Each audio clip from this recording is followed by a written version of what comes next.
We'll see you later. Talking more about the mayor's race now is former mayoral candidate, former city attorney Mike Aguirre. Good morning to you. Good morning. No, it's good to see Ed Lindeman not losing his energy. No, he's always enthusiastic about the mayor's race, and only one day to go.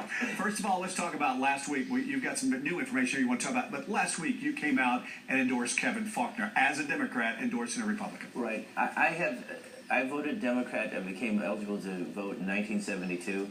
I have never voted for a Republican over a Democrat since then.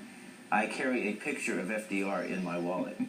But because of what was brought to my attention about Mr. Alvarez, and because I do like Kevin and believe that Kevin really does care about San Diego, and I say that having been the city attorney during probably the worst time, having worked with someone who very easily could have been hard on me, was a joy to work with, and we did a lot of good things together, like banning alcohol at the beach and other things. And I think Kevin has grown enormously, and I think he has a lot of love in his heart for people, and I don't think there's any secret things about him, that what you see is what you get, and that I don't believe is true about David. Well, before you bring up how you think Faulconer will move the city forward, let me ask you about David Alvarez, because there hasn't been a whole lot of negativity in this campaign. It's been mostly positive on both sides of the fence.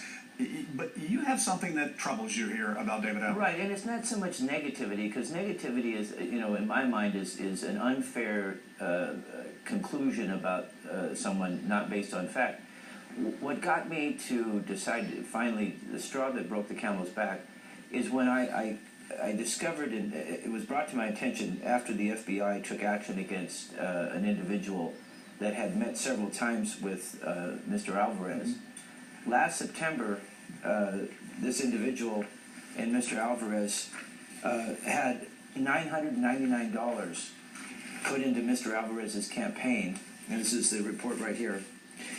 That's $1 less than what you would have to then report on a 24-hour basis. Now, who is this individual you're talking about? This individual is an individual that the FBI has said was a lobbyist who made who conspired to finance political campaigns using money from an illegal foreign source, and was just charged a couple of weeks ago and was arrested with a SWAT team having to come out from the FBI. And this is an individual who has claimed to have had as many as 30 contacts with Mr. Alvarez's office, not just a few.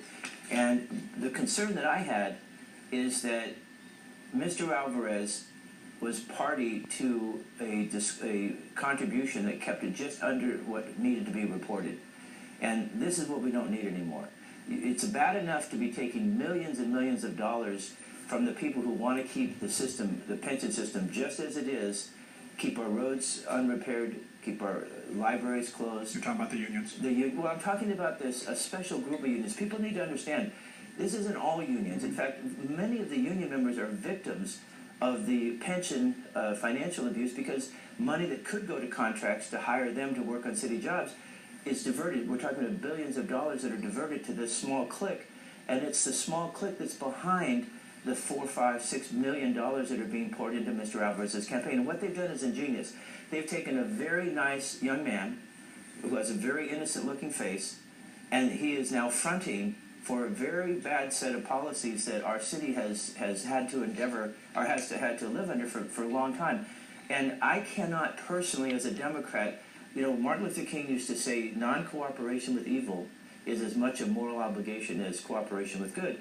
And that's how I look at this. It breaks my heart to not be a part of my Democratic family, but I think that in the long run, this is going to be a catastrophe, because it's not really David Alvarez that's getting elected. It's that $4, $5, or $6 million and the people that are behind it who would actually be taking control of City Hall. All right, we've got to go, but why? In a very short amount, in 20 seconds or less, why is Kevin Faulconer the best man to move forward without David Alvarez even in the race?